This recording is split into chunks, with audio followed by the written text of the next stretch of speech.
Buenos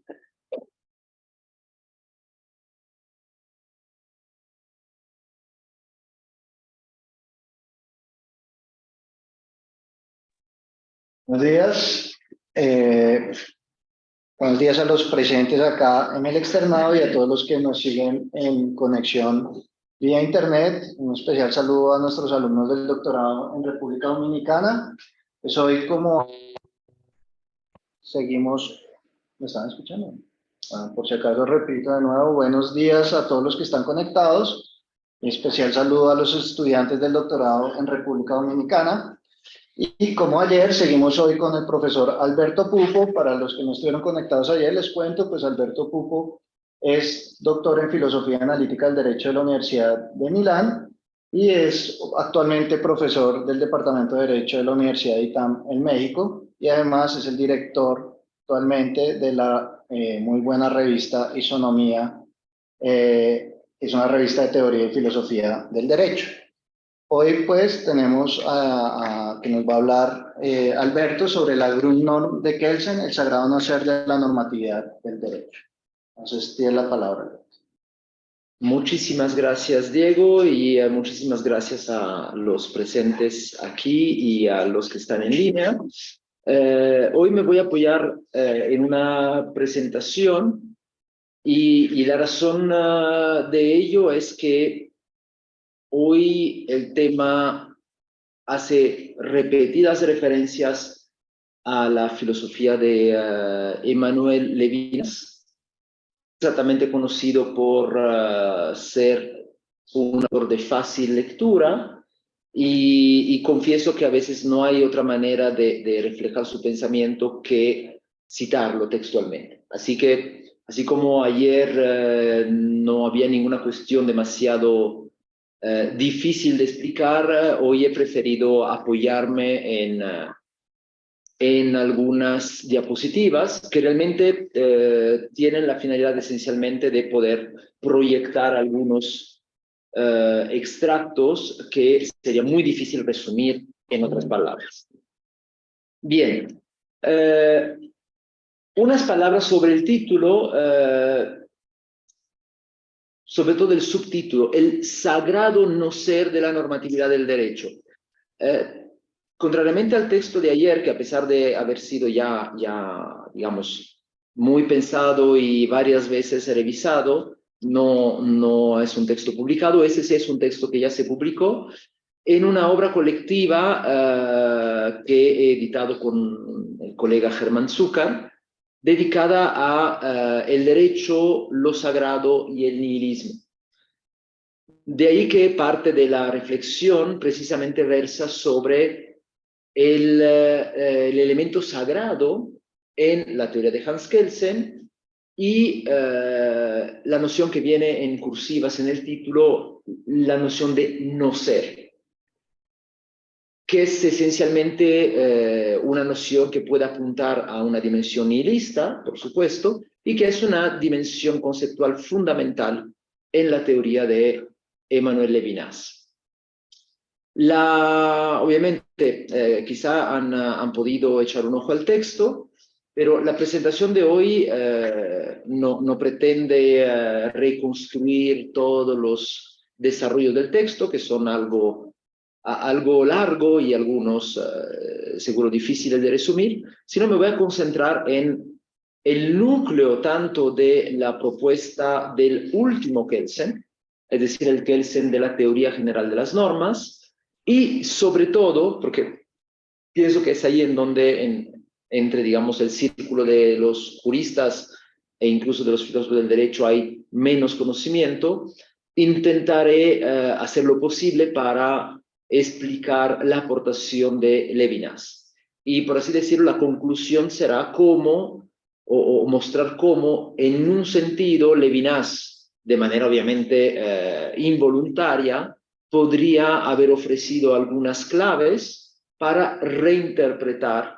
la cuestión de la norma fundamental de Kelsen. Obviamente de manera involuntaria, porque no tenía ningún conocimiento, obviamente, de la obra de Kelsen, aunque potencialmente habría podido, pero por obvias razones disciplinarias y académicas no no creo que haya habido ningún tipo de contacto entre uno y otro. Y esto a pesar de lo que puede verse claramente en esta breve referencia a las dos obras sobre las cuales me basaré esencialmente, que hay una suerte de paralelismo en cuanto a las publicaciones. Es conocido como la primera edición de la teoría pura del derecho de Kelsen es de los años 30, y como la obra póstuma Teoría General de las Normas fue publicada en 1979. Así que aquí también en el caso de Levinas me basaré esencialmente en una obra, vamos a decir, de juventud y en una obra de la madurez, que concretamente reúne esta obra de otro modo que ser o más allá de la esencia, reúne contribuciones previamente publicadas en distintas fuentes y en distintos años. Así que, de alguna manera, tanto la teoría general de las normas de Kelsen como esta obra de Levinas de otro modo que ser, pueden ser considerados como no tanto un testamento filosófico, pero lo que resulta de toda una vida de reflexiones. Bien, empezando con la primera obra, podemos claramente usar esta expresión que aparece en el título. Levinas tiene un proyecto de evasión del ser. Su texto de los años 30 se llama De la evasión, y la idea es muy sencilla. Se trata de empezar un proyecto que de hecho terminará hasta sus últimas obras para deshacerse de todo lo que ha dominado la filosofía occidental. La idea de Levinas es que toda la filosofía occidental, desde los griegos hasta su maestro, que fue Heidegger, no ha sabido ir más allá del ser. E incluso cuando de alguna manera se quejaba de las limitaciones del ser, pensaba que siempre la solución había que buscarla en el ser. Es decir, para retomar una referencia clásica al filósofo Sartre, decía, cuando Sartre habla del malestar, de la náusea, etc., eso se presenta como una falta de ser. Y entonces, para curar este malestar necesitamos más ser. Y la angustia de la muerte es la angustia de la finitud del ser. Y entonces, su gran proyecto de evasión es: debemos evadir del ser. Debemos, de alguna manera, deshacernos del imperialismo del ser. Y obviamente, filosóficamente, ¿cuál es la disciplina que representa todo esto? La ontología.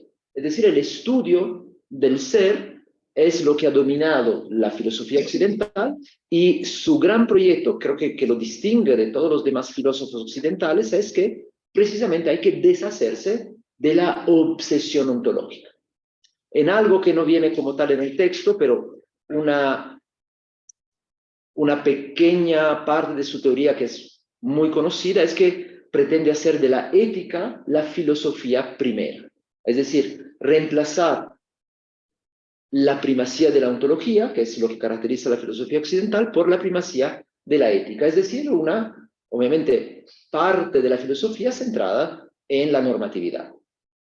Y esto ya es el primer punto que, obviamente, sin que hable de derecho, sugiere que haya una cierta, por lo menos, afinidad entre Kelsen y Levinas, porque al final todo el proyecto filosófico tiende a deshacerse del ser para irse hacia la normatividad y, en último análisis, al concepto de deber. Usa, de hecho, muy a menudo Levinas el término Sollen, directamente en alemán, para referirse a la dimensión del deber.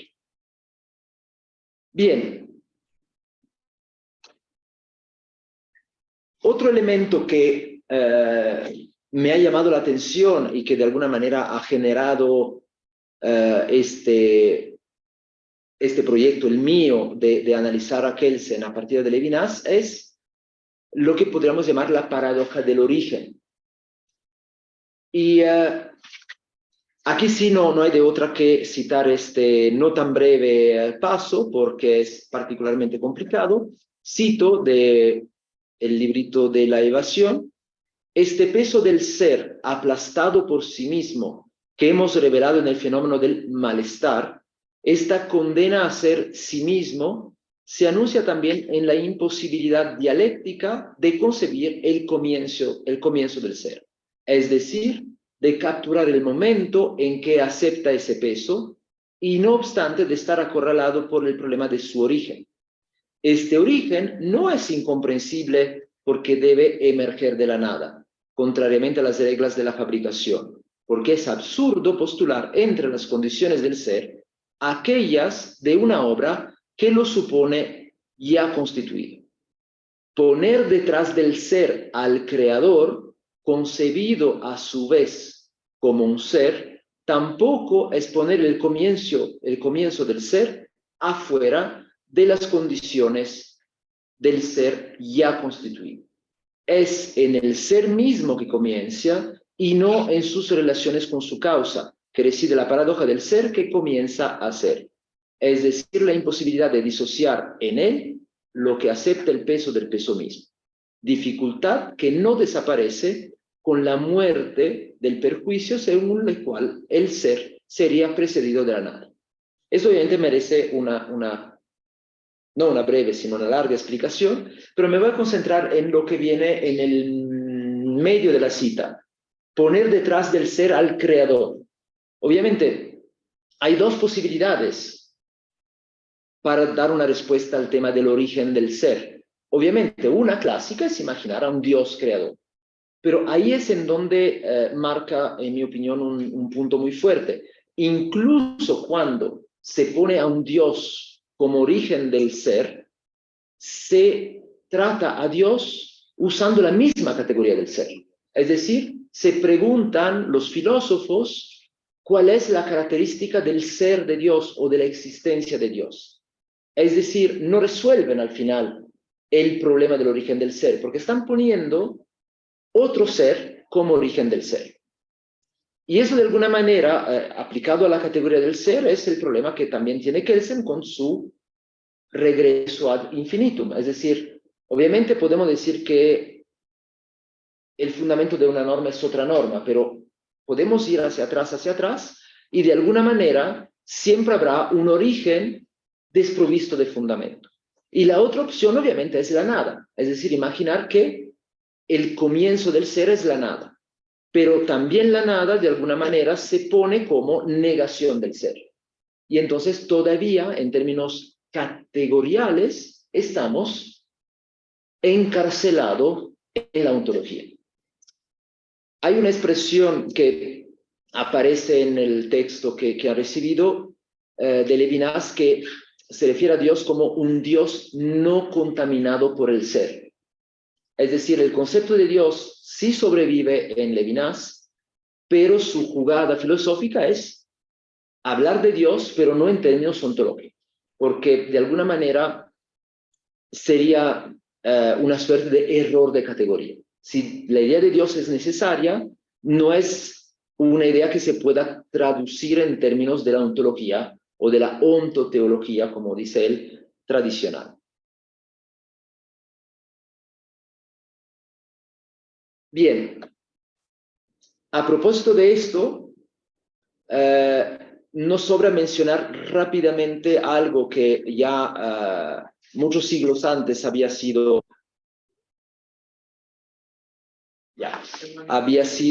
mencionado.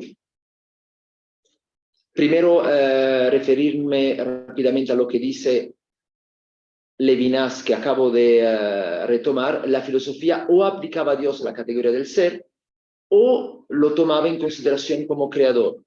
El problema de Dios ha quedado como el problema de su existencia. Es decir, incluso cuando se invocaba a Dios para dar una explicación de la causa del ser, no se salían de alguna manera del lenguaje ontológico.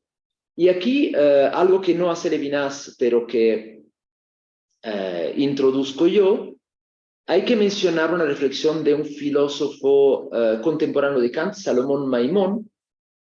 De hecho, dice la leyenda que fue el único filósofo al cual Kant contestó, habiendo recibido un comentario sobre su crítica de la razón pura.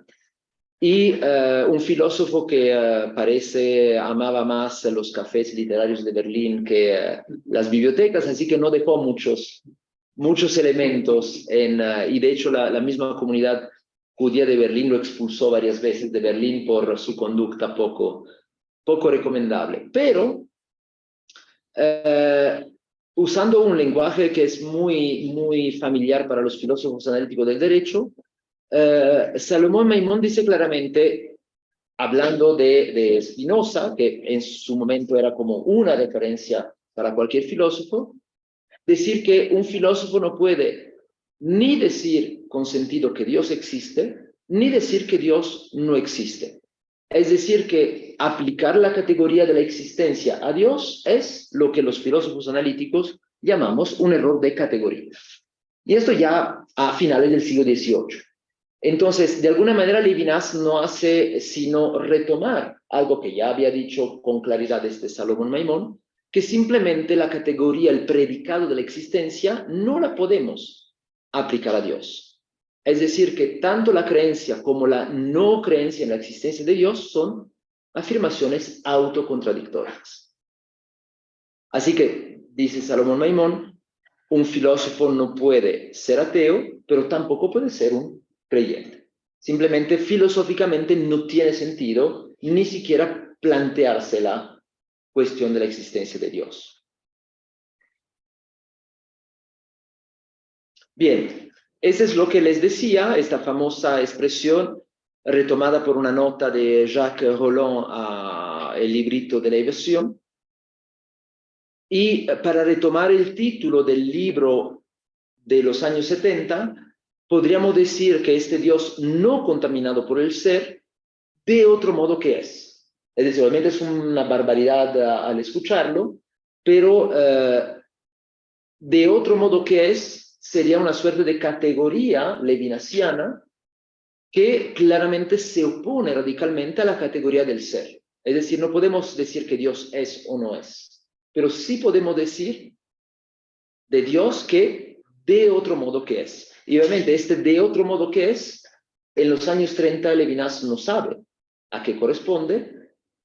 Toda la obra que se llama precisamente de otro modo que ser, más allá de la esencia, es una respuesta madura de Levinas a esta cosa que dejó, por así decirlo, sin solución en los años 30.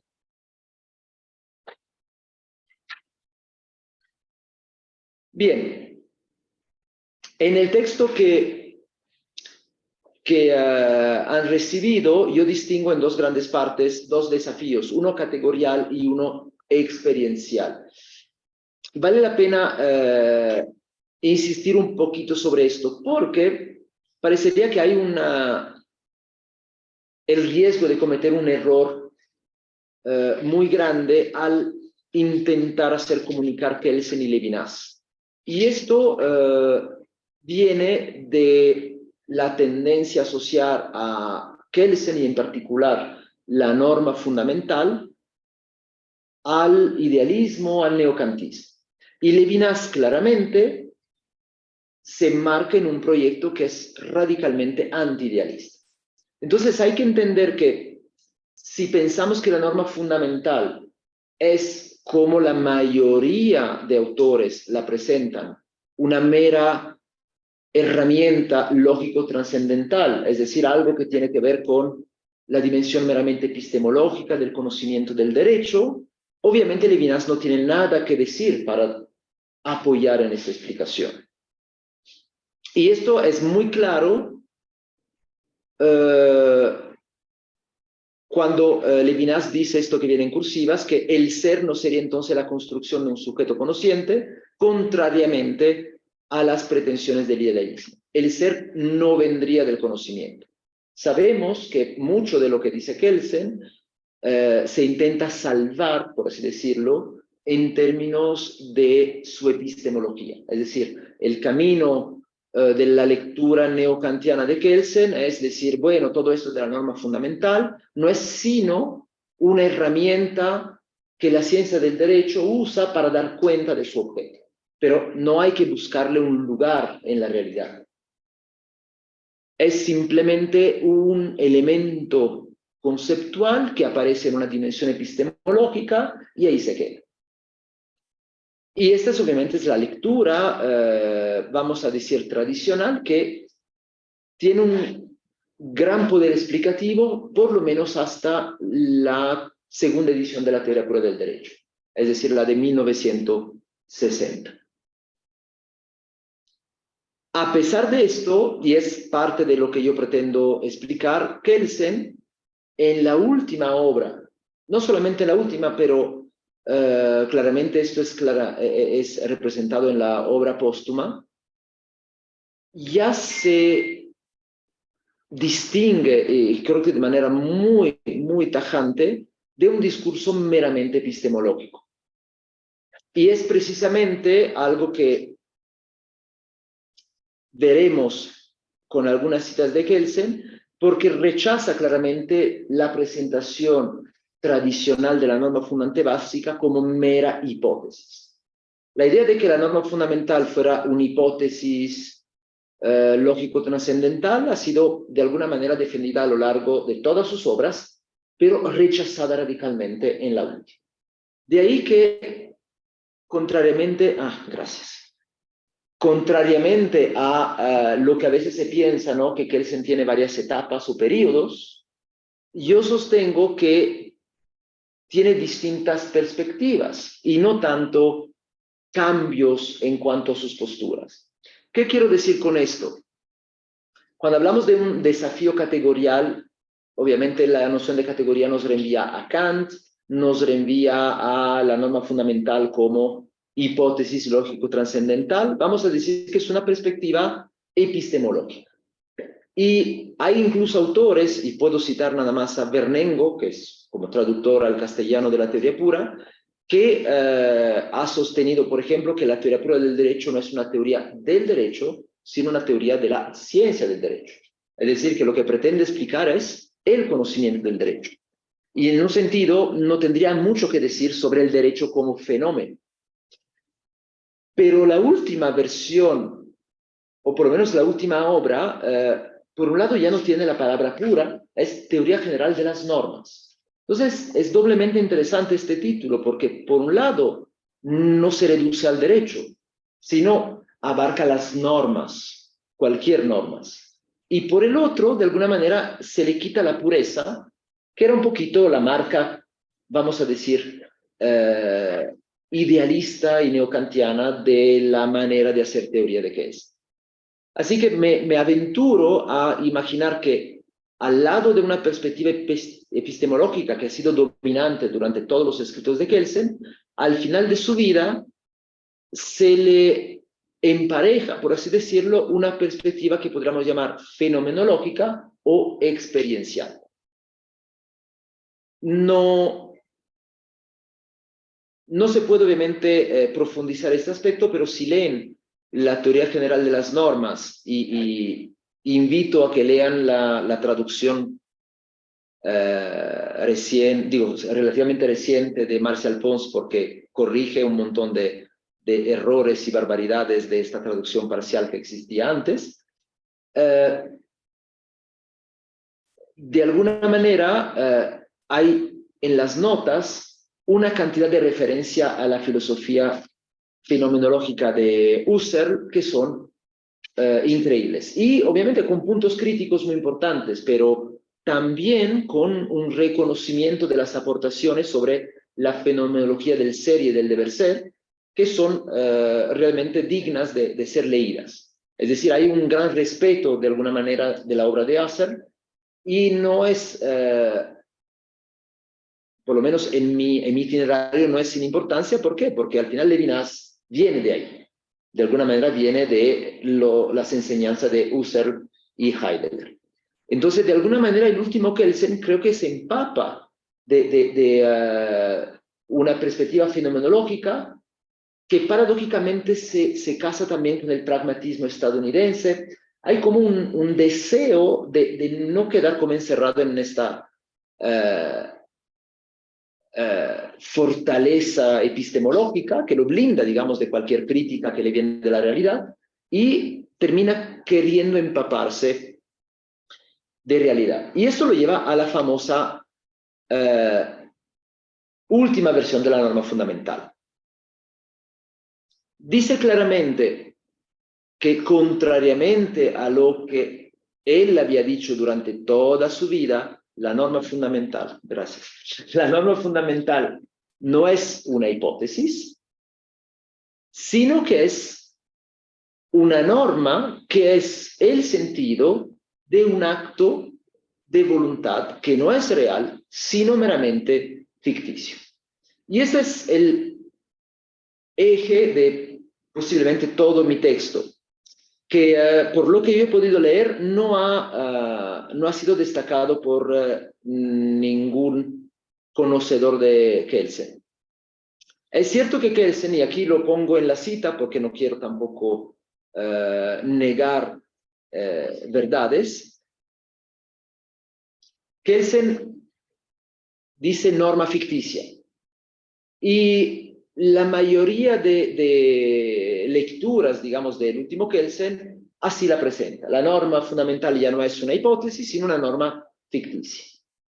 Y es ahí en donde, en lo que sigue, intentaré mostrar que la expresión norma ficticia quizá es una forma compacta de expresar una idea más compleja, y la idea más compleja es la que sigue, es decir, una norma que no es el sentido de un acto de voluntad real, sino meramente ficticio.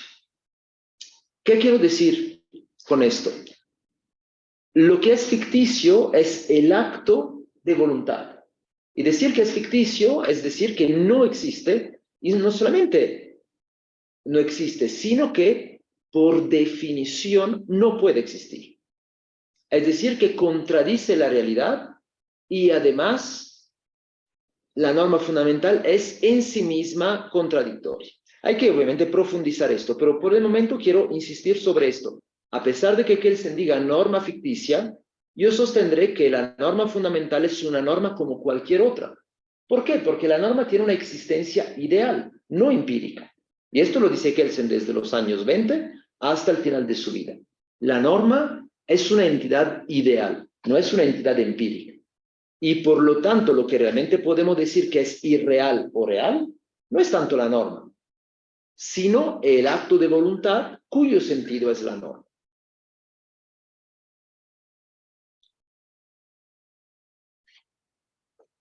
¿En qué sentido contradice la realidad?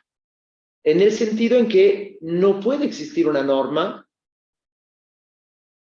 que establezca lo que establece la norma fundamental, es decir, que autorice una autoridad jurídica o moral suprema,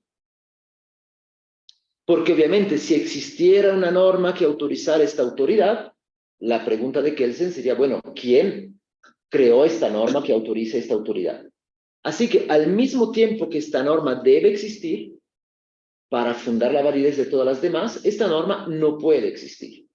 En ese sentido, la formulación misma de la norma fundamental es autocontradictoria. Y fíjense, ¿por qué hay una diferencia enorme respecto de la idea de hipótesis? Porque una hipótesis, el científico cualquiera la formula como hipótesis. No afirma su realidad, pero tampoco niega su realidad.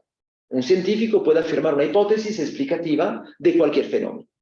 En cambio, ahora sí la norma fundamental no es una hipótesis, es decir, una hipótesis que el científico plantea para fines explicativos. Ahora la norma fundamental de alguna manera se afirma, no es una hipótesis, no es algo que se afirma, pero se afirma como el sentido de un acto de voluntad que no es real, que no existe y que no puede existir. Y esto, y es algo importante, aplica de manera indistinta a cualquier orden normativo. En todos sus ejemplos en la teoría general de las normas, toma sistemáticamente ejemplos de las religiones. Y esto muestra y demuestra que la preocupación en esta obra es la normatividad, ya no el derecho. Si no, no tendría ninguna razón para cada vez, aquí lo puedo citar, porque claramente cita la norma fundamental de un orden religioso. Es decir, deben obedecerse los mandatos de Dios o deben obedecerse los mandatos del primer constituyente histórico. Da igual. En ambos casos tenemos un orden normativo y la necesidad de fundar esta primera autorización y también deber de obedecer. Bien, aquí vale la pena hacer un pequeño recordatorio, que es un clásico para los filósofos analíticos del derecho, pero nunca sobra recordarlo. En la distinción clásica kelseniana, y no solamente kelseniana, entre las categorías del ser y del deber ser, claramente la norma es un sentido de un acto normativo, es decir, es una entidad ideal, un significado, quizá conocen la famosa concepción hilética de las normas. La idea es muy clara en Kelsen y nunca cambia a lo largo de su vida. La norma es una entidad ideal, es decir, es un significado, un sentido. Pero ¿de qué es ese significado? Es el significado, el sentido de un acto normativo. El acto normativo es aquel acto de voluntad que sí tiene existencia empírica. Es decir, el acto normativo, por ejemplo, de un legislador, de un juez, de cualquier autoridad, ocurre en un lugar y tiempo determinado. Es decir, podemos describir empíricamente la existencia de un acto normativo. Pero la norma jurídica no es este acto normativo, sino el sentido atribuido a este acto normativo. Así que el acto normativo pertenece, por así decirlo, al mundo del ser, mientras la norma como significado, como entidad ideal, pertenece al mundo del deber. En esto no solamente es Kelsen, digamos que es una distinción bastante común. Ahora bien, si la norma fundamental es una norma a pleno título, pues es el sentido de un acto normativo, como cualquier norma. ¿En dónde está su peculiaridad? Que el acto normativo del cual la norma fundamental es un sentido, empíricamente no existe. Y no puede existir. Es decir, no puede haber ningún ser humano que haya formulado, que haya expresado su voluntad, cuyo sentido es la norma fundamental. Y aquí anticipo algo, porque viene al final, pero lo anticipo algo. La afirmación fuerte es que ningún ser humano puede existir cuyo sentido de su acto de voluntad es la norma fundamental. Pero si la norma existe como sentido, y me permito hacer una referencia brevísima a un famoso texto de Caracciolo sobre existencia de normas, en donde distingue claramente la existencia de una norma y la pertenencia de una norma a un sistema normativo. Y la existencia de norma, de alguna manera, es completamente independiente de la existencia de un fenómeno social llamado sistema jurídico. Es decir, la norma como sentido puede existir como sentido de un acto de voluntad meramente imaginado, por ejemplo. Obviamente, si las normas pretenden regular la vida social, las normas deben ser formuladas. Pero no debería ser una condición de existencia de la norma que empíricamente exista su formulación. Incluso podríamos imaginar que su formulación sea autocontradictoria.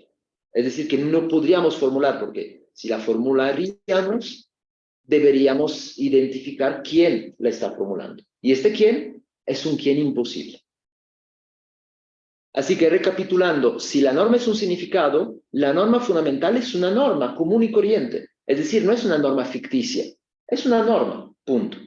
Lo que es ficticio es el acto de voluntad cuyo sentido es esta norma.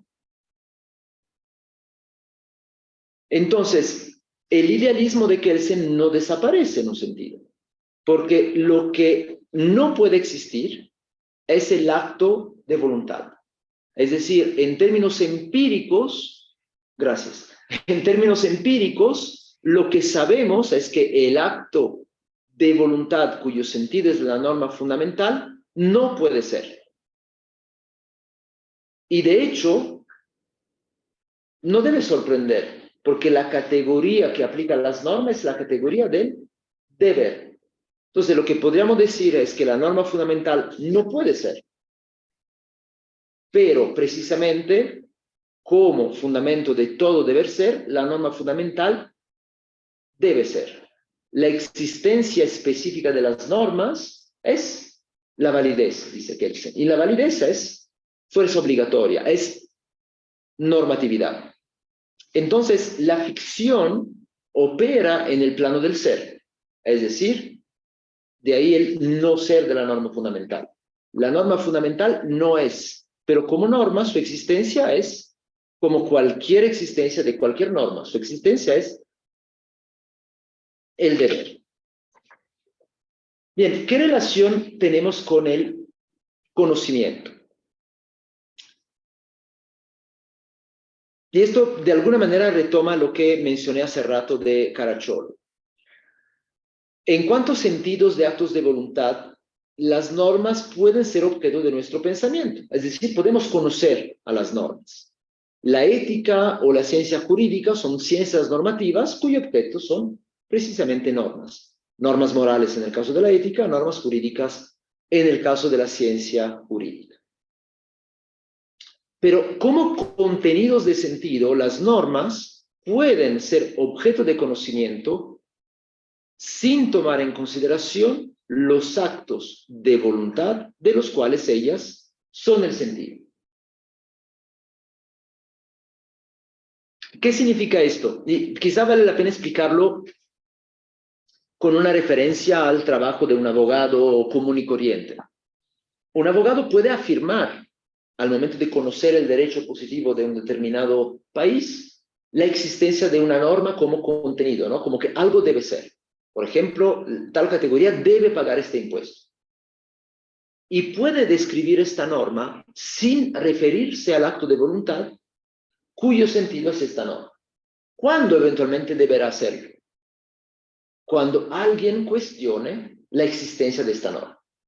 Es decir, yo puedo tranquilamente afirmar la existencia de la norma sin referirme a nada del mundo empírico, sin referirme a textos de leyes, a prácticas consuetudinarias, a tratados internacionales. Simplemente afirmo un deber.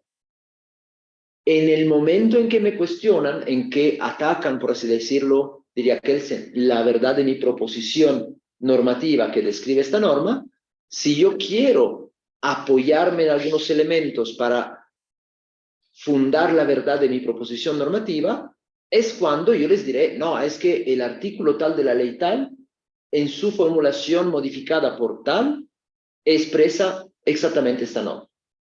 Pero la pregunta de Kelsen es, ¿puedo yo hacer de una norma objeto de mi conocimiento jurídico sin tomar en cuenta los actos de voluntad de los cuales son el sentido? La respuesta es sí.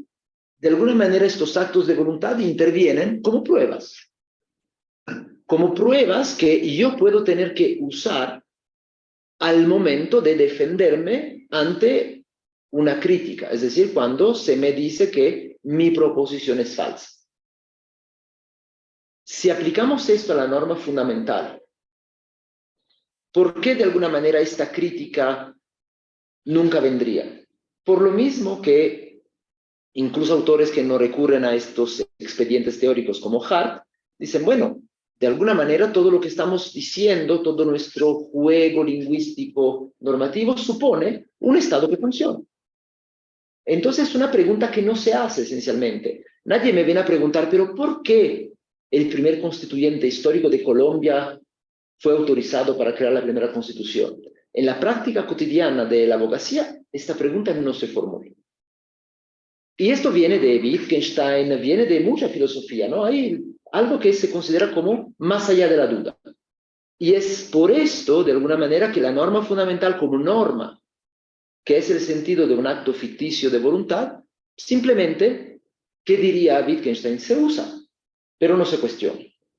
Pero claramente, si se cuestionara, la respuesta sería, esta norma es el sentido de un acto de voluntad irreal, porque no puede haber una norma antes del primer constituyente, por definición.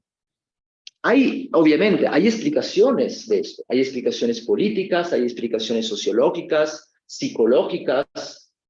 De las psicológicas podemos mencionar la de Oliver Crona, por ejemplo. Tiene un texto muy bonito en donde compara la teoría de la norma fundamental de Kelsen con su teoría y dice, bueno, en donde Kelsen pone ahí una cosa rara metafísica, yo pongo una creencia colectiva. Digo, bueno, pero la creencia colectiva es una explicación, no es un fundamento normativo. Pero podemos tranquilamente dar una respuesta sociológica a este fundamento. Pero alguien que rechace el sincretismo metodológico como Kelsen dice, no, el único fundamento debe ser otra norma. Pero sabemos que es una norma imposible.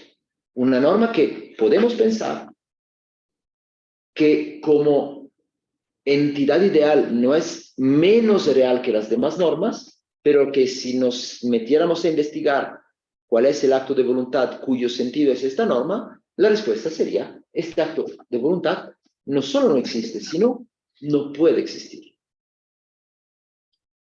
Bien, aquí es en donde me acerco ya a la combinación entre lo que acabamos de decir y el pensamiento de Levinas.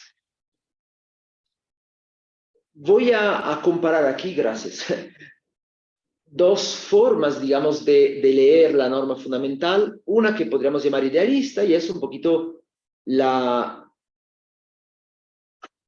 que sería neocantiana o coheniana, y una que llamaré profética. Obviamente Kelsen no usa este lenguaje, pero ahí sí tomo una pequeña libertad para usar esta palabra. La forma idealista es muy sencilla. El idealista radical, ¿qué hace? Reduce la realidad al pensamiento. Y por lo tanto, en la medida en que la norma fundamental en su dimensión ideal puede ser pensada, pues sería real. Sería una norma real porque al final lo real es lo que a partir de nuestras categorías construimos a través del pensamiento. Obviamente esta forma de idealismo radical ha sido ampliamente criticada por precisamente toda la fenomenología. Es decir, no podemos pensar en un mundo que es mera fabricación del sujeto que conoce. Y posiblemente esta sería todavía la postura de Cohen y la postura del Kelsen de la mayor parte de su vida. Al final, si reducimos toda la dimensión del conocimiento jurídico, todo existe, pero existe en la mente de quien conoce el derecho. Y es, digamos, un eje que ha sido usado para criticar duramente, ¿no? No solamente a Kelsen, pero con Kelsen, Kant y todo el idealismo en filosofía. La otra forma, que como les dije llamaré profética, tiene obviamente su fundamento en Levinas. Ya sabemos que Levinas rechaza cualquier forma de idealismo, rechaza cualquier reduccionismo de la realidad al conocimiento, pero al mismo tiempo rechaza cualquier forma de algo que el mismo Chiassoni llamaría empirismo ingenuo. No podemos pensar que esto tiene una explicación empírica. ¿Qué es lo que podemos decir? Bueno, hay algo que Levinas llama decir, que opone a lo dicho, lo veremos más adelante, que es insusceptible de conocimiento. Es decir, el idealismo no puede con esto porque no es, dice Levinas, tematizable, representable, no lo podemos traducir en lenguaje. Es decir, en la medida en que intentamos formularlo, ya lo estamos traicionando. La única relación que podemos tener con este decir, y anticipo, este decir sería la norma fundamental, es en la forma del testimonio. Es decir, podemos dar testimonio de este fundamento último, pero no lo podemos describir como describiríamos cualquier otra cosa, no lo podemos conocer. Podemos pensar que existe un testimonio de esta voluntad que no puede existir. Es decir, la voluntad primigenia, originaria, no puede existir, pero sí existe el testimonio de esta voluntad. Y esencialmente en la literatura bíblica lo que hacen los profetas, ¿qué es? Pues Spinoza decía que los profetas eran unos borrachos. Al final, que tenían visiones, como cualquier borracho tiene visiones. De ahí que dicen cosas contradictorias, que es como la versión así muy despectiva, ¿no? Que hizo que a Spinoza no le fue muy bien con la comunidad judía holandesa. Pero es un poquito esto, digo, al final se trata de testimoniar de algo. Y dado que ese algo del cual damos testimonio nadie lo puede conocer, obviamente es una cuestión, yo diría en términos dworkinianos, de si podemos darle una objetividad a partir de la coherencia. Es decir, en la medida en que podemos ofrecer un discurso, o más bien la interpretación de un discurso que tenga sentido, el testimonio puede funcionar como guía para nuestra conducta. Y esto del testimonio podría ser realmente la profecía como texto, porque al final las profecías las conocemos como textos y son testimonios de un decir originario que nadie puede conocer. Digamos, el profeta tiene nada más una suerte de confianza, vamos a decir, una convención social que le atribuye este rol de profeta. Confiamos en que lo que tú estás diciendo es el testimonio de algo que tú sabes y que nadie puede comprobar, pero tampoco falsear, porque de alguna manera no es conocido. De ahí mi tesis, que es un título del trabajo, pero lo repongo aquí. De alguna manera podemos usar a Levinas para pasar de la autocontradicción, tal como la afirma Levinas, al testimonio de la voluntad de Dios. ¿Qué significa? Decir, afirmar que la norma fundamental es el sentido de un acto de voluntad que no es real, significa que este acto de voluntad no ha ocurrido en el tiempo y en el espacio.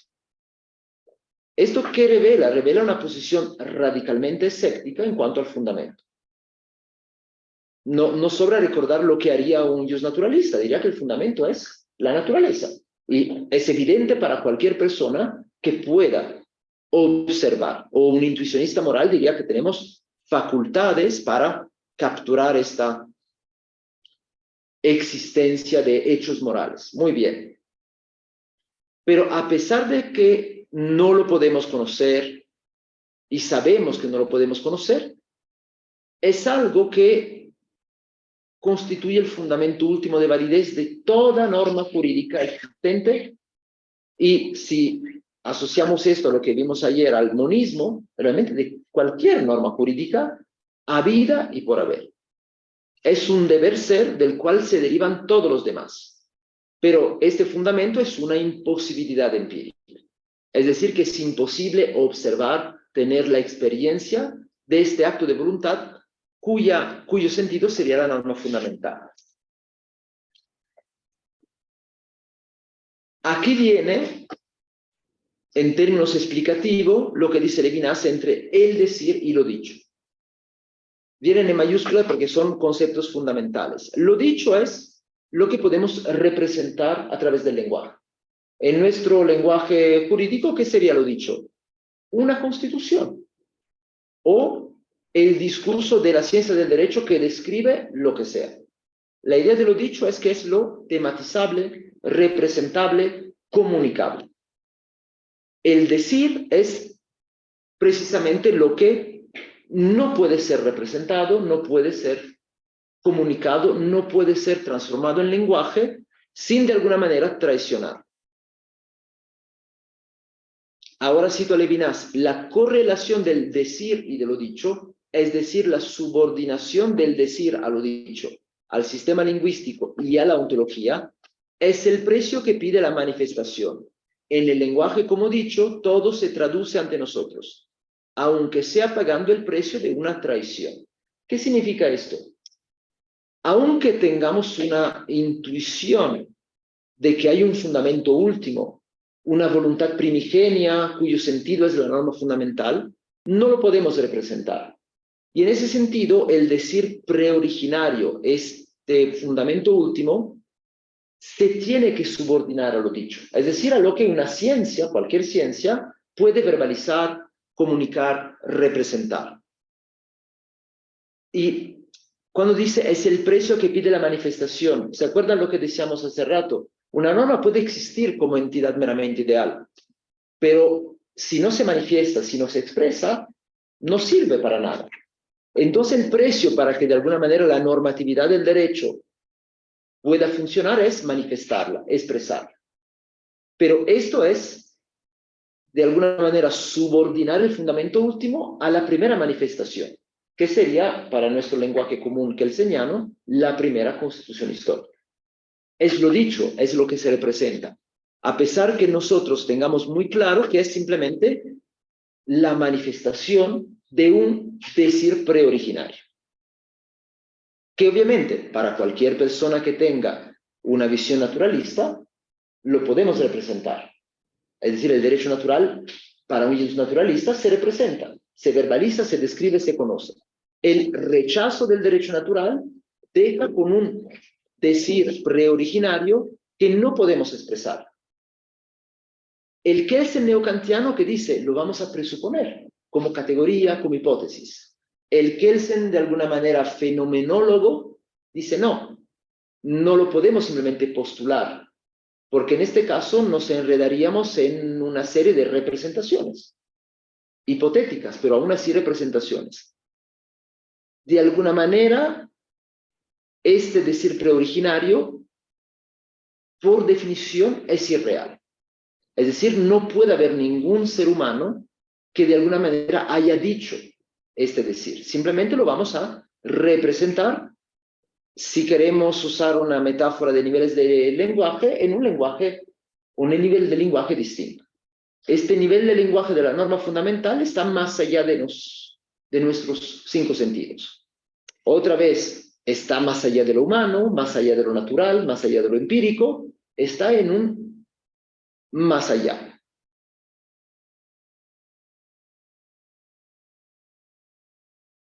Bueno, eso es lo que decía, la tematización del decir sería la primera constitución histórica. Lo dicho respecto al decir, que es la norma fundamental. Así que cualquier intento de dar cuenta teóricamente de la norma fundamental está destinado a un fracaso. Solamente podemos de alguna manera introducir a la norma fundamental como, pues, o bien un acto de fe o bien una referencia a algo que claramente es problemático y por algo que ha sido sistemáticamente criticado, o bien por reintroducir categorías metafísicas, o bien, recuerden la famosa tesis de Lozano, por la caída en un irracionalismo, ¿no? Porque afirmar que el fundamento último de la validez es el resultado de una ficción es, de alguna manera, transmitir el carácter ficticio a todo el derecho. Entonces, claramente, el último Kelsen, muchos kelsenólogos lo rechazan, porque una cosa es asumir una hipótesis en sentido lógico trascendental para el conocimiento del derecho, otra es, en términos fenomenológicos, afirmar que el fundamento último no puede existir. Y si no puede existir, significa que nada tiene fundamento. La idea del escepticismo respecto del fundamento tiene una última expresión relevante para Kelsen, gracias Diego, y que creo que nos habla mucho a los filósofos analíticos porque toca la idea de formulación normativa. Esto hay que citarlo tal cual es Levinas. El escepticismo al inicio de la filosofía traducía y traicionaba la diacronía de estas mismas traducción y traición. Pensar el de otro modo que ser exige quizá la misma audacia que exhibe el escepticismo, que no tiene miedo de afirmar la imposibilidad del enunciado, al mismo tiempo que se atreve a realizar esta imposibilidad mediante el enunciado mismo de esta imposibilidad. ¿Qué significaría esto? Kelsen, al formular la norma fundante básica y al presentarla como sentido de un acto ficticio, de alguna manera, al mismo tiempo que formula, afirma la imposibilidad de que lo que está formulando. Y es, de alguna manera, la audacia, cito otra vez, la audacia que exhibe el escepticismo. Y de alguna manera, por algo dicen los conocedores de Kelsen que el último Kelsen es el irracionalista radicalmente escéptico, el realista radical. Porque ahí en donde siempre había usado el lenguaje de la hipótesis, ahora usa el lenguaje de la imposibilidad empírica. Una hipótesis no es imposible empíricamente, simplemente es una hipótesis. Puede comprobarse o no.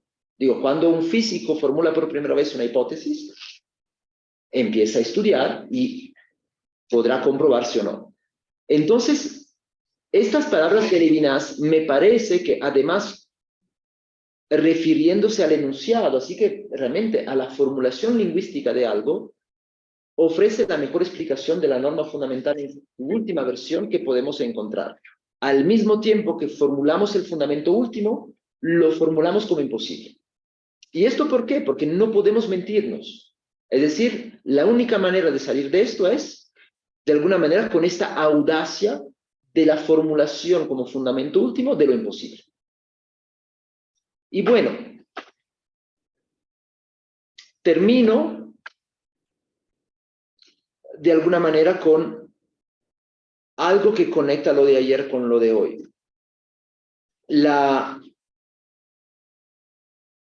similitud y la afinidad van mucho más allá. Algo que es difícil de explicar, pero lo intentaré. Dice Levinas que al hablar del decir originario como llamado a la responsabilidad, obviamente para él responsabilidad moral, dice que estamos obligados sin que nadie todavía nos haya obligado. Es decir, antes de que haya una formulación normativa, ya estamos obligados. Y esto claramente, ¿qué significa? Que, ¿se acuerdan? Dije la ética como filosofía primera.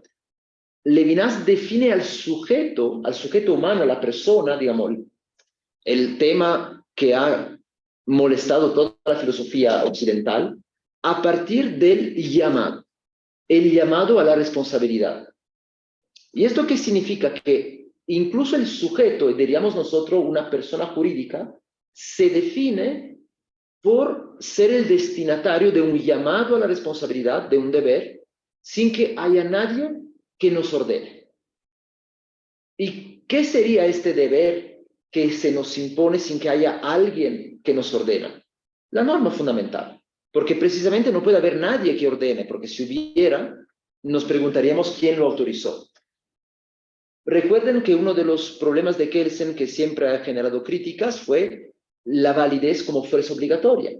Digo, no, ¿cómo puedes decir que esto de la fuerza obligatoria tiene una connotación moral? No lo podemos justificar. Bueno, la idea de la validez como categoría y la idea de la fuerza obligatoria como dimensión de la validez, ¿qué significa? Que antes mismo que se formule la primera constitución, en términos levinasianos, estamos obligados como personas. Lo único que no sabemos es obligados a qué. Y ese es el punto también en Kelsen muy claro, pero que no todos ven. Kelsen distingue claramente el deber como categoría y en este caso correspondería a la responsabilidad para Levinas y lo distingue del contenido puntual de los deberes. El contenido puntual de los deberes, ¿de qué depende? Depende de actos de voluntad contingentes de autoridades. Aquí ahora el deber puede ser pagar 10% de impuestos y mañana el deber, o en otro lugar, el deber puede ser opuesto. El deber es completamente contingente y depende de cómo cambian los actos de voluntad empíricos.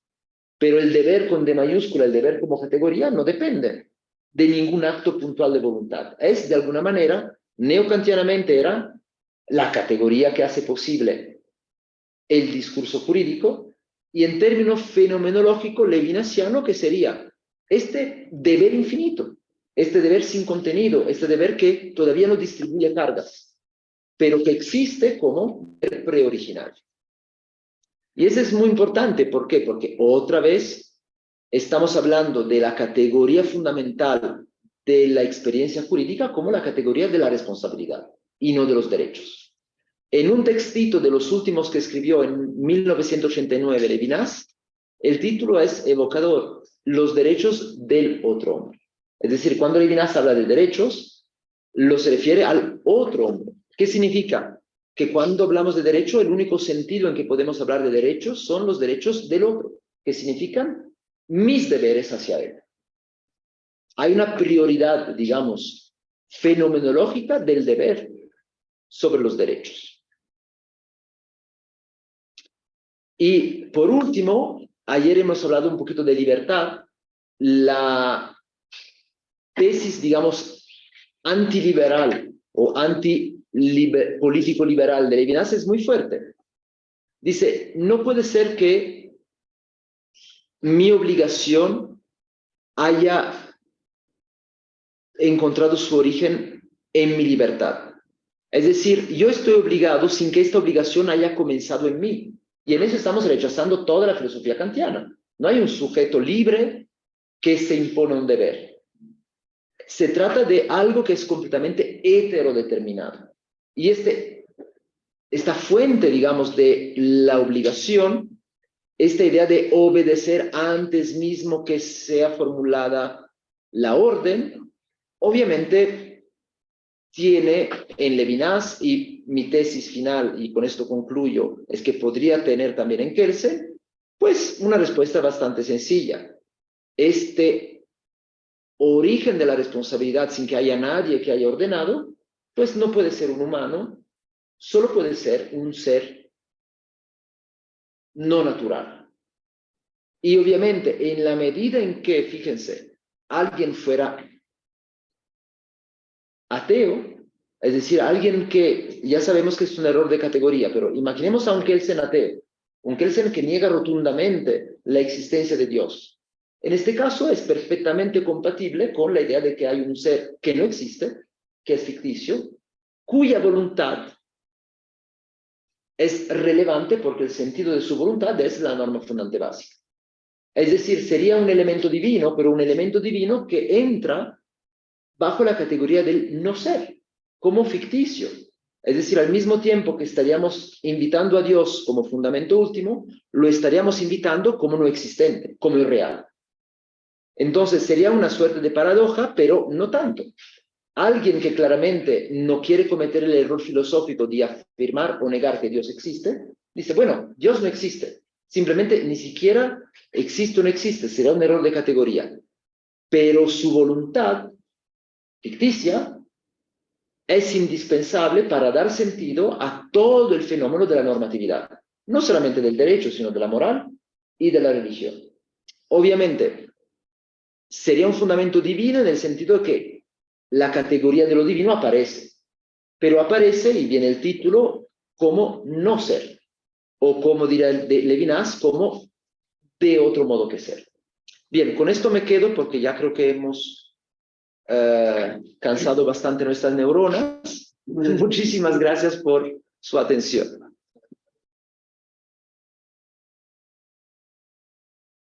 Bueno, muchas gracias, profesor Pufo. Entonces abrimos el espacio para una serie de preguntas. Quien sea de las personas que están conectados, bienvenidos a formularlas vía chat, o si quieren también hacerse presentes vía cámara o con micrófono, bienvenidos sean. Y acá, entre los presentes, ¿alguien tiene alguna pregunta? Oscar. Sí.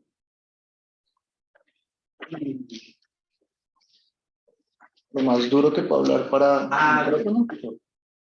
Yo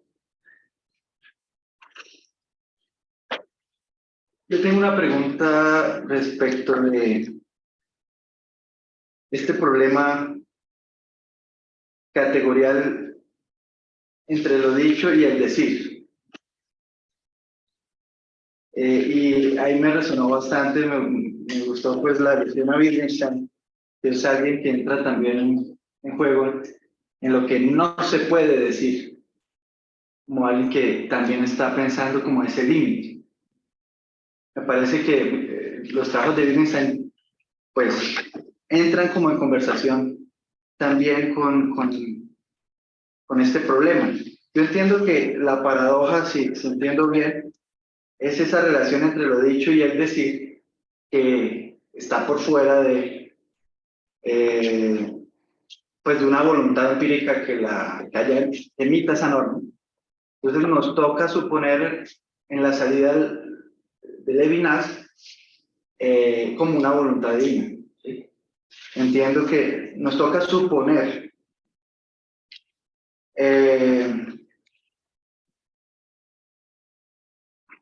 frente a eso, tengo una dificultad respecto de si necesariamente nos toca suponer esa voluntad divina o esa responsabilidad, ese llamado sin que alguien me llame. Pues precisamente porque entiendo que Kelsen tiene esa preocupación en que cada norma pueda tener el respaldo de una voluntad que la emite. Esta salida me parece muy, muy interesante. Me parece que puede ser problemática en el sentido de, pues hasta qué punto, si hay un límite entre entre lo dicho y el lenguaje, y el decir, pues tendríamos que suponer esta voluntad divina sin tener efectivamente la certeza, ni mucho menos, como incluso un acto de fe, como tú lo mencionas. Me parece interesante como entra en el debate aquí, pues mencionas el último Kelsen, el Kelsen más fenomenológico, que parece como que intentara desprenderse un poquito de la pregunta. Me parece interesante, por ejemplo, si se pudiera también pensar o debatir una salida como pragmatista o de Wittgenstein, por ejemplo, que si la pregunta no tiene sentido por el fundamento último, pues una salida, por ejemplo, acorde con esto sería no hacer la pregunta, sería disolver la pregunta misma. Y una pregunta que es absurda, pues no cabe la respuesta. Entonces, no sé si por el lado último Kelsen, también por las menciones que hace Wittgenstein, entrar a este otro tema de una pregunta que no cabe, porque cabe la pregunta, porque no cabe ni siquiera la respuesta. Entonces, ¿por qué hacer la pregunta? Porque si la hacemos, nos toca suponer un montón de cosas, como voluntad divina, y nos toca suponer cosas. Pero si rechazamos a la idea misma, a la pregunta de un fundamento último, como una pregunta que de pronto esté incluso mal formulada, podríamos disolver la pregunta y, sí, simplemente renunciar a la búsqueda de un fundamento y seguir tranquilamente sin problemas, como lo mencionaré. Si no hay fundamento, igual las reglas se siguen obedeciendo sin un último cierre. Ya, eso quería como, no sé si intenté ser muy claro, pues, Sí, es difícil sí, el tema. sí. Bueno, muchísimas gracias, Oscar, por comentario y pregunta. Empezaré por el punto final. Obviamente, podríamos quedarnos con la idea que, por lo menos es la postura de Hart, de que la pregunta por el fundamento último se disuelve en lo que observamos. Es decir, al final, todo lo que dice un teórico del derecho como Hart se basa en la existencia de una práctica social, de un Estado, un sistema jurídico que goza de una cierta salud, y por lo tanto, pues con esto nos quedamos. Pero claro, después hay críticas como es un círculo vicioso, cómo puedes identificar quiénes son los jueces cuya práctica es relevante. Entonces, yo creo que esta tendencia de llegar al fundamento, por lo menos para alguien como Kelsen, que se mueve, por lo menos al principio, en una realidad continental, en una dimensión que es esencialmente la dimensión de cualquier normativista, y más en un contexto filosófico dominado por teorías poderosas en donde el fundamento último es natural o divino natural. Se comprende que Kelsen quiera pronunciarse sobre esto. Y a la pregunta, me parece muy relevante el tema de la salida pragmatista. Hace rato dije que cita mucho en la teoría general de las normas a Husserl, pero también cita mucho a Dewey, como entre los pragmatistas norteamericanos. Así que posiblemente su mente, por así decirlo, ya está en esta disolución del problema. Pero claro, todo lo que he escrito antes lo lleva a retomar el tema. Es decir, uno podría, imaginemos la teoría general de las normas sin mención de la norma fundamental. Digo, destruye muchas cosas, niega rotundamente que la lógica aplique a las normas, incluso niega el monismo internacionalista. Es decir, dice, bueno, si ya la lógica no aplica a las normas, no es un problema la contradicción entre normas, porque no hay contradicciones entre normas, y por lo tanto no es necesario pensar al derecho como uno. Es decir, por eso en esta última versión renuncia a muchas cosas. No renuncia, sin embargo, a esta idea de la norma como entidad ideal. Y esto lo pone realmente en conflicto con una tendencia, vamos a decir, sociológica, si queremos, representada muy bien por Hart, y creo que lo lleva a volver a hablar del fundamento. Porque de alguna manera el riesgo es que todo se disuelva en una suerte de conjunto de, como diría Ras, de razones para actuar o de prácticas sociales. En esto sí, por sensible al pragmatismo que pueda ser, yo diría que podría ser pragmatista, pero pragmatista conceptual, de alguna manera, pero no un reduccionista. Entonces, yo creo que sí sigue el tema del fundamento, porque en ningún momento renuncia, vamos a decir, a su platonismo. Entonces, no podemos pasar de ser un platonista como lo es, a simplemente, y es una, de alguna manera, una pelea que voy a darle aquí a Sony cuando tenga tiempo. De hecho, ya la di, pero no la conoce. No podemos, es decir, no ha leído el texto. No podemos pensar que Kelsen es un realista en el sentido de reducir el derecho a un fenómeno empírico. Digo, ese sería un error tremendo. No podemos pensar que de ser neocantiano idealista, el último Kelsen ya es un realista y piensa que el derecho es un fenómeno empírico y ya. De ahí creo que necesita decir algo del fundamento. Ahora bien, creo que la solución pragmática es la del testimonio. ¿Qué es lo que podemos conocer? El testimonio. Pero esto aplica no solamente al derecho, aplica también a la religión, a lo más místico. Al final lo que conocemos, eso Levinas lo dice muy claramente, incluso si Dios no existiera, ahí están los libros. Es decir, los testimonios. No importa si Dios es una ficción, una leyenda, no importa. Lo que sí importa es que tenemos testimonios que durante milenios han sido interpretados como el relato de la voluntad de Dios. Y eso es real. Entonces, ¿qué importa? ¿Cuál es el fundamento último? Lo que tenemos es el testimonio. Y el testimonio es la primera constitución. Si alguien, como algunos, redujera la existencia de las normas a los enunciados jurídicos, como por ahí lo han hecho quizá en algún momento Alcione y Gulighi, bueno, no habría problema. Nos quedamos con el enunciado. Pero si no caemos en esta forma de reduccionismo, que pensamos que el derecho se reduce a su formulación, nos preguntamos algo sobre la voluntad cuyo sentido o cuya cristalización es este enunciado. Así que yo creo que es importante decir algo sobre el fundamento. Y desafortunadamente no tengo buena memoria para citar a Wittgenstein de memoria, pero lo voy a citar mal, pero la idea es esta. Wittgenstein dice, cuando ya no tenemos argumentos o razones para fundar la verdad de nuestra proposición hacemos una norma. Y usa además la palabra alemana Grund, pero lo usa para proposición.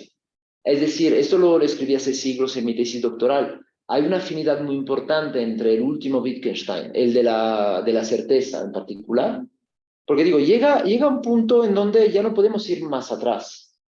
Y usa el ejemplo de la proposición según la cual 2 más 2, 4. Digo, esto es el fundamento de nuestro juego lingüístico. No vamos a preguntarnos por qué. De alguna manera es algo que da sentido a nuestras prácticas y no tiene ningún sentido preguntarnos. Pero si nos preguntaran, simplemente bastaría con hacer de nuestra proposición sin fundamento una norma.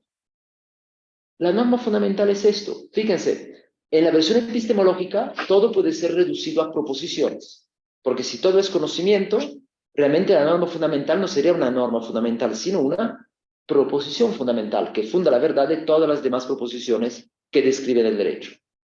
En el momento en que, sin embargo, pasamos del nivel epistemológico al nivel fenomenológico, ya no puede ser una proposición, es una norma genuina, pero una norma que no puede existir. Entonces, el tema del fundamento, si es epistemológico, no hay ningún problema. De alguna manera, compramos la tesis de la hipótesis, que es, vamos a decir, platónica en el sentido de las hipótesis matemáticas.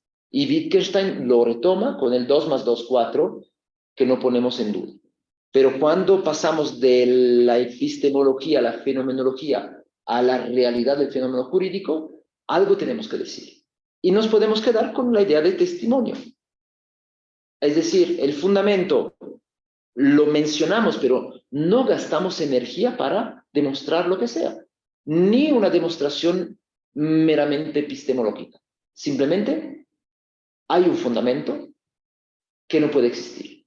Lo que sí existe y podemos describir es el testimonio de este decir preoriginario. Y este testimonio es lenguaje. ¿Lenguaje de quién? Lenguaje del primer constituyente. O lenguaje de la ciencia jurídica que describe la primera constitución. Y de esto no necesitamos salirnos. Lo importante es que cuando se invita a Dios, siempre hay que tener muy claro que es un Dios, en términos levinasianos, no contaminado por el ser. Porque si lo hacemos, si invitamos a Dios, un Dios que es, ya estamos en una dinámica de fundación justnaturalista divina. Es decir, Dios es un ser natural, sobrenatural, pero un ser cuya existencia funda nuestro deber religioso, moral y jurídico. Es postura justnaturalista clásica, tomista, etc. Si Dios entra como no contaminado por el ser, es decir, como otra cosa, como deber, si queremos. Bueno, hay dos preguntas del chat, entonces te las voy a leer en conjunto y para que las respondas en un mismo momento. Entonces está la primera, que es de Camilo Escobar. Gracias, Camilo. Bueno, ¿cómo encuentras la relación entre el derecho y las leyes de la naturaleza? La otra que nos hace Diego Victoria es ¿qué es lo que fundamenta la validez de la decisión judicial como expresión de voluntad normativa de un orden jurídico? Alexia ha dado respuesta a esto formulando el concepto de la pretensión de corrección. Eso es equiparar la moral al derecho. ¿Puede hablarse de otra pretensión? ¿Cuál podría ser a su juicio o a juicio de Kelsen? Bien. Bueno, la primera pregunta, ¿qué relación entre el derecho y las leyes de la naturaleza? Obviamente, si hablamos desde una perspectiva kelseniana o levinasiana, la respuesta es ninguna. Las leyes de la naturaleza gobiernan el ser, la física, la química y todas las leyes de la naturaleza. Y el derecho simplemente es un fenómeno normativo, diría Kelsen, un fenómeno que se inscribe de otro modo que ser, bajo el modo de la responsabilidad, diría Levinas, y conforme al deber, diría Kelsen. Así que realmente las leyes de la naturaleza, si hablamos de leyes de la naturaleza desde una perspectiva kelseniana o levinasiana, son nada más las leyes de la física, de la química y un largo etcétera. Obviamente, si uno tomara otra perspectiva, que es la perspectiva justnaturalista, pues la relación sería de fundación. Es decir, el derecho sería simplemente el derecho positivo, pues derivaría del derecho natural. Pero claramente esa es la postura antinaturalista radical, tanto de Levinas como de Kelsen. No hay leyes jurídicas de la naturaleza y no solamente no hay el derecho como cualquier fenómeno normativo, como la ética y la religión, se inscriben como antinaturales, como de otro modo que ser. Así que ninguna relación y realmente un conflicto permanente. Y lo segundo, bueno, la decisión judicial. ¿Qué diría Kelsen? Pues el fundamento de la decisión judicial es simplemente para Kelsen, Kelsen de 1960, el último, la existencia de una norma que lo autoriza, ni más ni menos. Y algo que hemos tocado de manera tangencial ayer, incluso con un fundamento divino, el fundamento de una decisión judicial sigue siendo la competencia del juez. Es decir, un tribunal rabínico con un fundamento que puede ser divino simplemente encuentra su legitimidad en una norma que autoriza al tribunal, sin que la validez de su decisión dependa de una relación con algún contenido normativo necesario. Vamos a decir que en el judaísmo hay una suerte de cláusula alternativa tácita, como la hay en la teoría de Kelsen, en donde la autoridad judicial puede adoptar una decisión cuyo contenido corresponde y es compatible con la norma superior o con cualquier otro contenido. Y la cláusula alternativa tácita hace que cualquier cosa decida el juez es derecho válido. Y es también lo que no les gusta a muchos, porque es particularmente problemático pensar que el juez tenga una habilitación para hacer cualquier cosa, y cualquier cosa haga siempre será una decisión válida. Antes de seguir a la siguiente pregunta, me gustaría hacer un comentario apoyando lo que decías respecto de esa separación que establece Kelsen entre norma de la naturaleza, ley de la naturaleza y norma jurídica. Porque él en su teoría del Estado, dice que epistemológicamente la unidad del sistema jurídico o la unidad del derecho es la misma unidad de la naturaleza, pero no lo está afirmando en términos ontológicos, y además se está refiriendo a la naturaleza de la unidad, no a la unidad como tal, sino a qué es la unidad de un sistema. Y él claramente nos dice que la Grundnorm genera la soberanía y no al contrario. Es decir, la soberanía es expresión de la norma fundamental y no al contrario. La norma fundamental no es expresión de la soberanía ni de un Estado. Entonces, digamos, es coherente con esa línea de la ficción del acto creador, ¿sí? No por el hecho de que él haga esa comparación entre la unidad de la naturaleza y la unidad del sistema jurídico, está, pues, digamos, estableciendo una relación entre derecho de la naturaleza y derecho, pues, del ser humano. Hay una pregunta, pues no una pregunta, me parece que es como un comentario que ya Sergio lo comentaremos, su comentario ahora después de otras preguntas. Y Camilo tiene una pregunta y yo tengo otra pregunta. Muchas gracias, profesor Diego.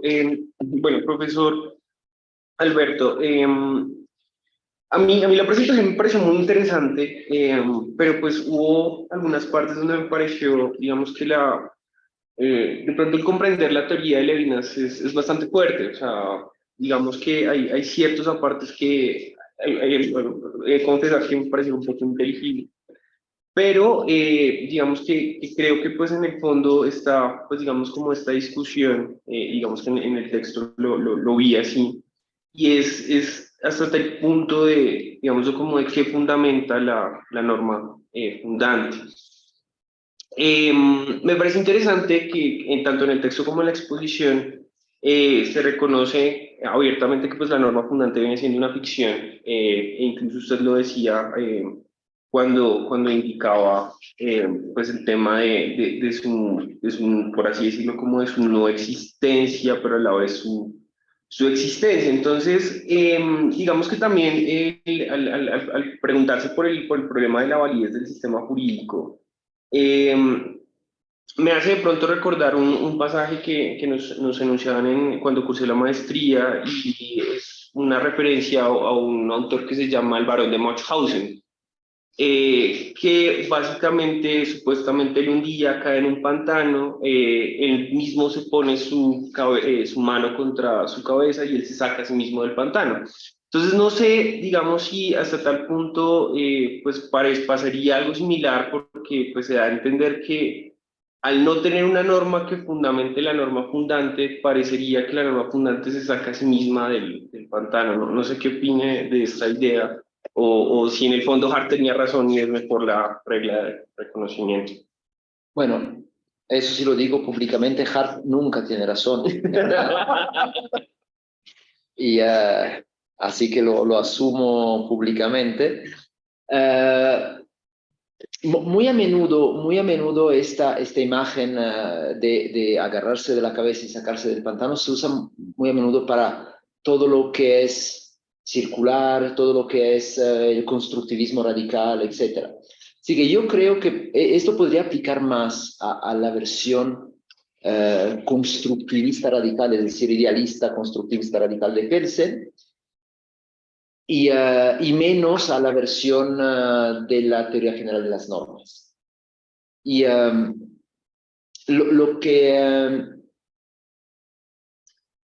lo que creo que sí sale en términos metafóricos de la última versión es más bien la conciencia del carácter trágico de nuestro universo jurídico. Y digo, por lo menos lo han dicho algunos en Italia, un texto interesante de Alfonso Catania, que autores como Levinas, digo, no lo he dicho porque no es relevante para entenderlo, Levinas pasó casi toda la Segunda Guerra Mundial en un campo de concentración y por algo termina con algo de desconfianza respecto de los derechos de la naturaleza humana, etc.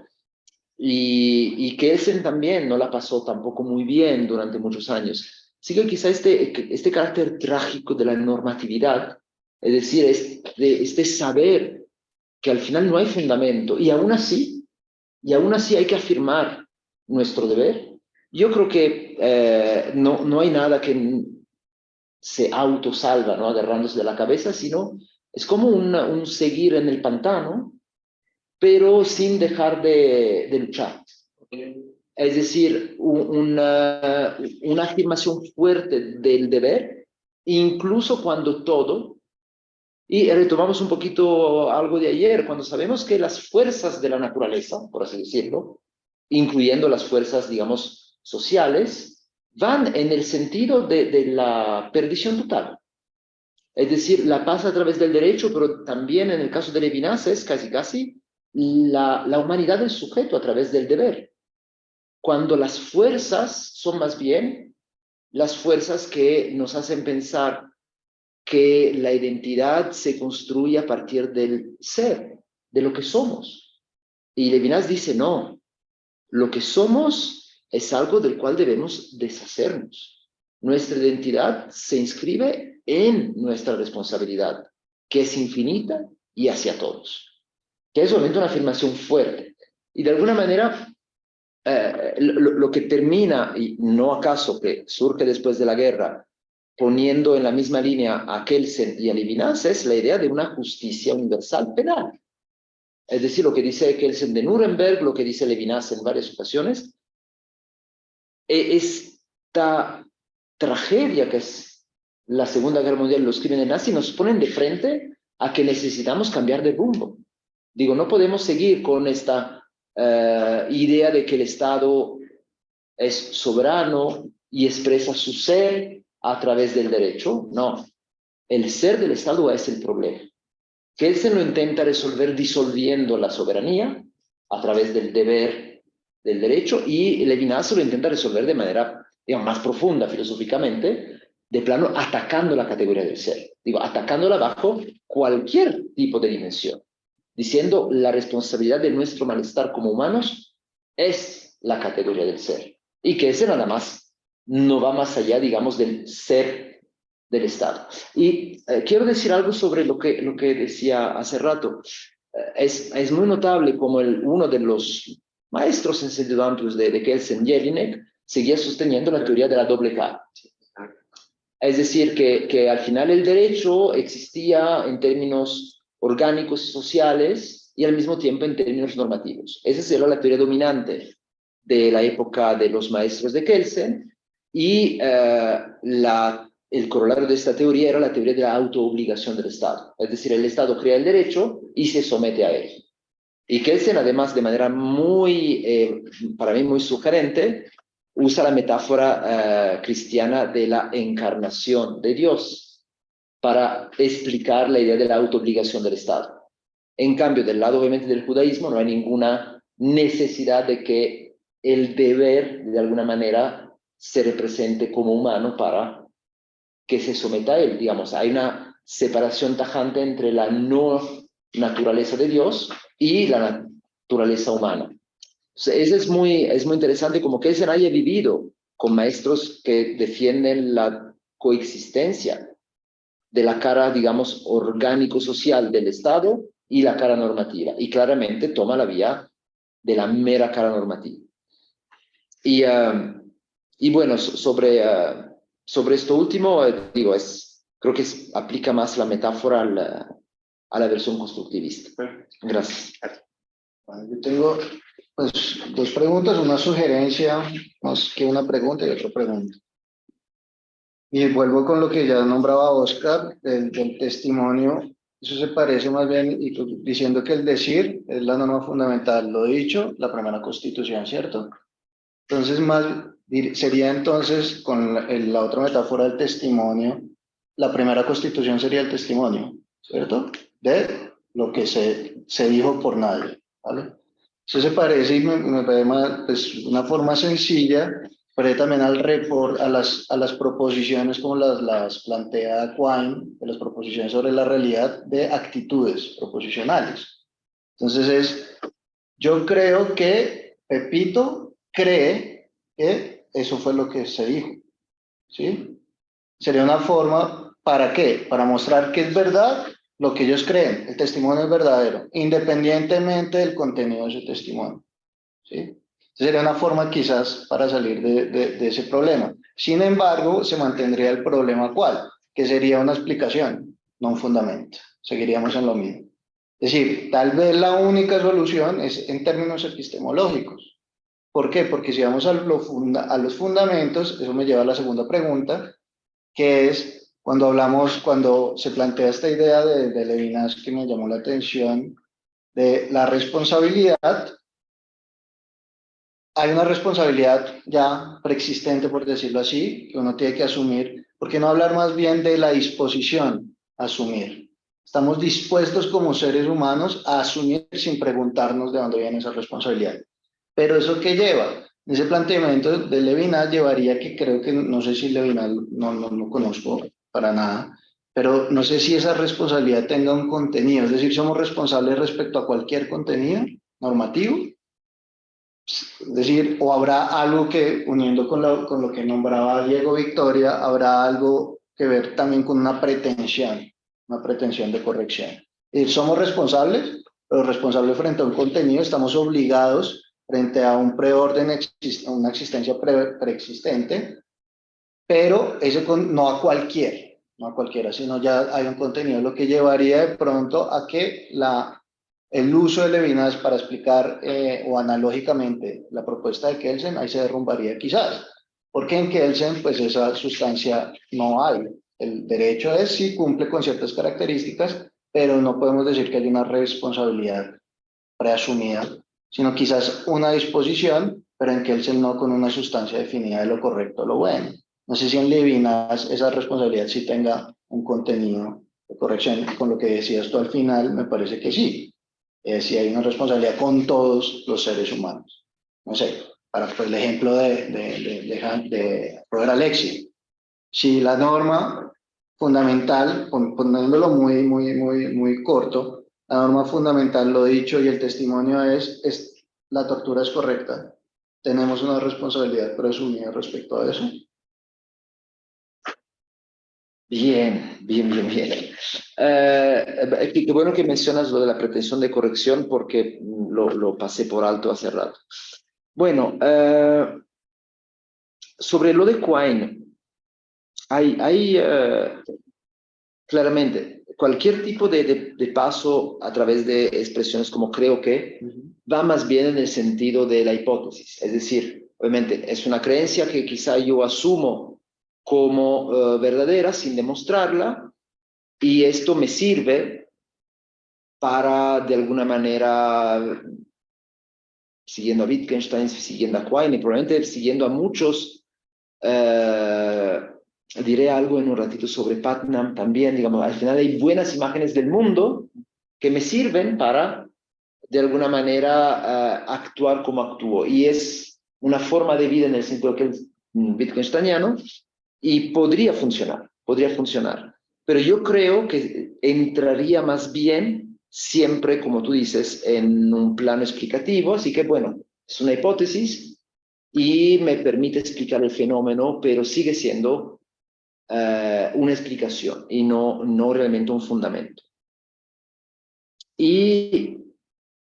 Pero lo que quería decir de Putnam es un dato bastante relevante. Putnam, como filósofo analítico de los más clásicos, hacia el final de su carrera, se da cuenta platicando con el rabino de su comunidad por el bar mitzvah de uno de sus hijos, que quizá todo lo que él había vivido filosóficamente durante toda su carrera no era tan alejado de ciertas cosas de su vida personal como judío practicante.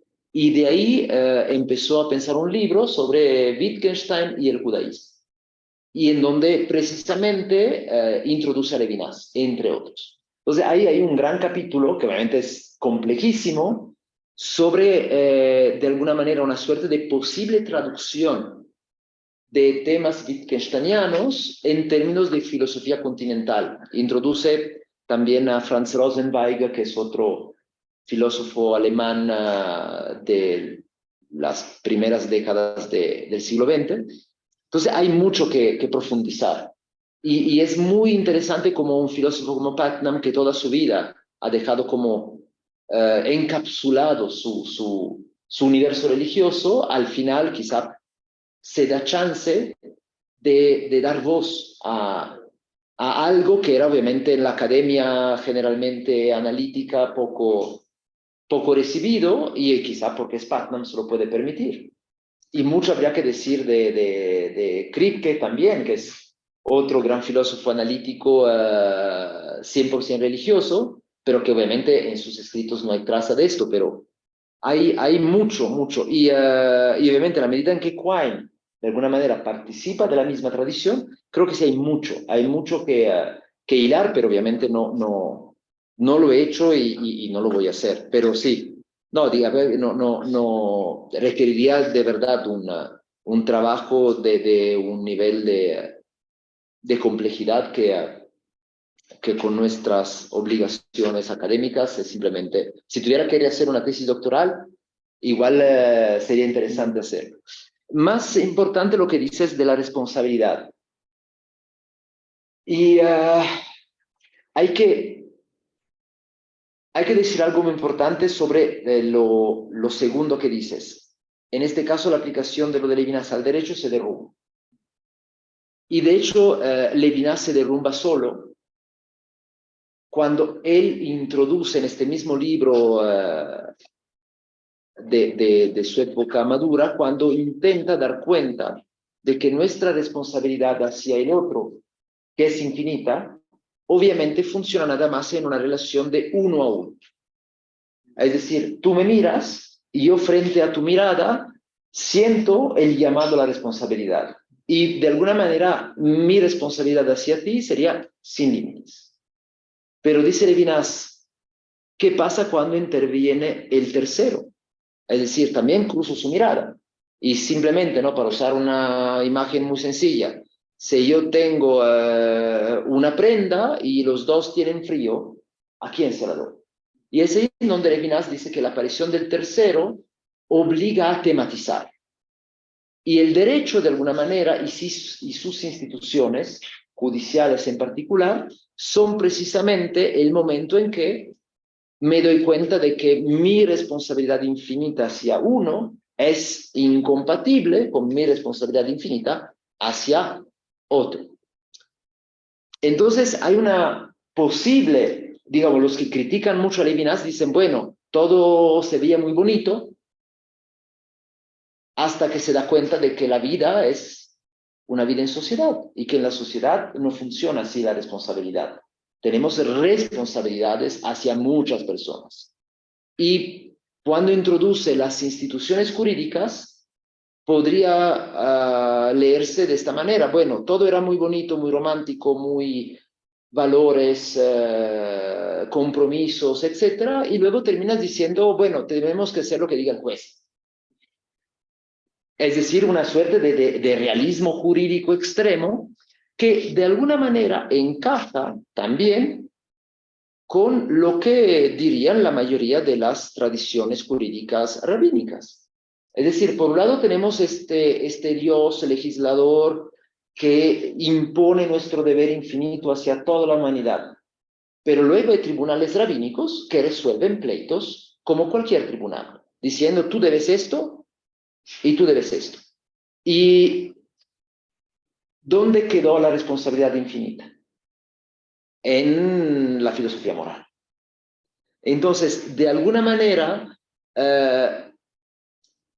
la aplicación de Levinas a Kelsen, yo sostengo que puede funcionar en el mero nivel de la norma fundamental.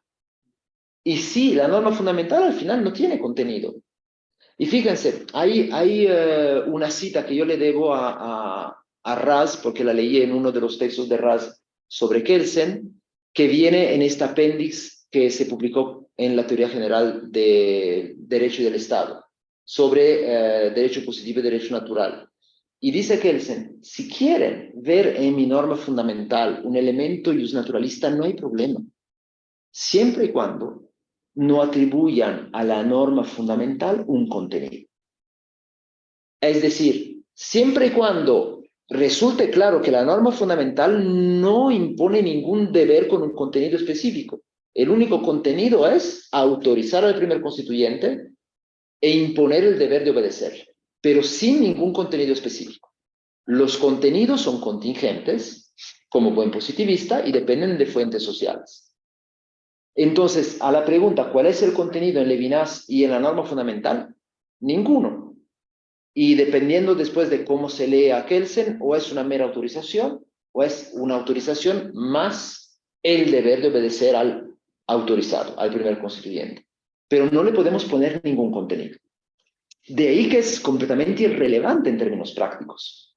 ¿Por qué? Porque cualquier Kelsen o incluso Levinas dirá, bueno, después dependerá de lo que diga el juez en turno.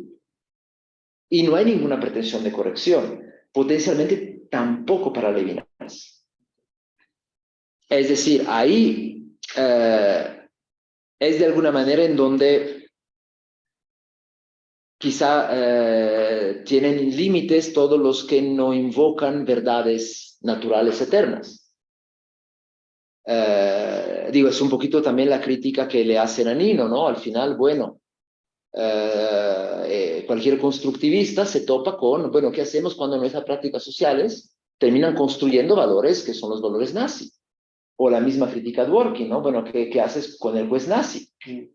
Pues ahí parece que los naturalistas tienen un buen argumento. Lo único es, de alguna manera, amarrar el derecho a alguna verdad eterna natural, la dignidad humana, la libertad, lo que sea, porque si no, no estamos protegidos frente a, de alguna manera, pues, ¿qué tal que la responsabilidad sea el llamado a torturar? No puedo, si todo eso se resuelve en la dimensión meramente normativa, no puedo tener una respuesta, digamos, verdadera y natural que me proteja de un primer constituyente histórico o que sea el primer constituyente nazi. Y Kelsen es muy claro, pues ni modo, si es el primer constituyente nazi, pues, como dicen los jóvenes de hoy, pues soportemos, ¿no? No hay de otra. Pero es un poquito, digamos, la dificultad de todos los que no toman el camino fácil de la naturaleza o el camino fácil del dogmatismo también. Porque obviamente uno puede pensar que Dios es el fundamento, pero tomar una actitud dogmática con, por ejemplo, lo que diga el Papa. Entonces, lo que dice el Papa no es la pretensión de corrección, es la corrección. No, ese es el gran límite, es el gran límite que deja obviamente en un espacio, pues es trágico porque dependemos de las fuentes sociales del momento. Y para esto creo que ni Levinas ni Kelsen tienen una respuesta. O si la tienen en otro nivel, en el nivel de la lucha política, no en el nivel de su teoría.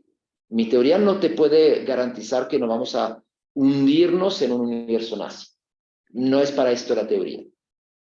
Y posiblemente esta responsabilidad infinita, que después se traduce en una suerte de delegación a las instituciones jurídicas para distribuir pedazos, digamos, de responsabilidad a cada quien se tope con el sistema jurídico, no nos deja sin respuesta para esto.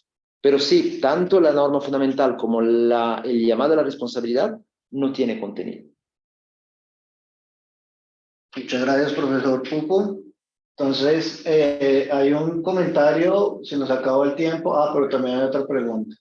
Comentario lo vamos a leer, es que nos hacía Sergio, pues lo tenemos en cuenta porque más que pregunta decía que es comentario, muchas gracias. Y hay otra pregunta de Carlos Zapata, creo, que es, según la conceptualización de Dios como límite crítico y su énfasis en la responsabilidad absoluta del individuo, ¿podría el concepto de Dios como límite crítico proporcionar una respuesta coherente frente a la problemática del mal y la injusticia? ¿Y cómo se podría abordar la posibilidad de que las razones de justicia derroten las demandas morales establecidas por la voluntad divina? Tengo que releerlo. Sí, está.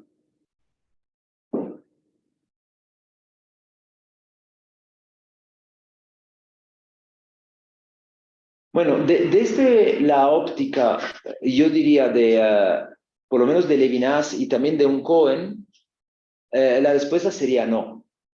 Porque de alguna manera un concepto pues no limita nada. Y lo único que diríamos es que la única manera de definir la distinción entre el mal y el bien, pues sigue confiada en interpretaciones hechas por humanos. Entonces, de alguna manera, el concepto de Dios, podríamos decir que para un neocantiano como Cohen, hace posible la distinción entre bien y mal, la hace posible, pero no definiría qué es bien y qué es mal. Esto quedaría en las manos de los intérpretes y de las distintas y plurales interpretaciones de lo que es bien y de lo que es mal. Y bueno, en el caso de Kelsen, porque Kelsen también habla de Dios y Estado en sus varios textos, igual, no habría nada que el concepto de Dios como el concepto de derecho pueda determinar en cuanto a lo debido y lo prohibido, que sería la versión jurídica, digamos, del bien y del mal. Así que mi respuesta del lado de los autores que estoy trabajando sería no.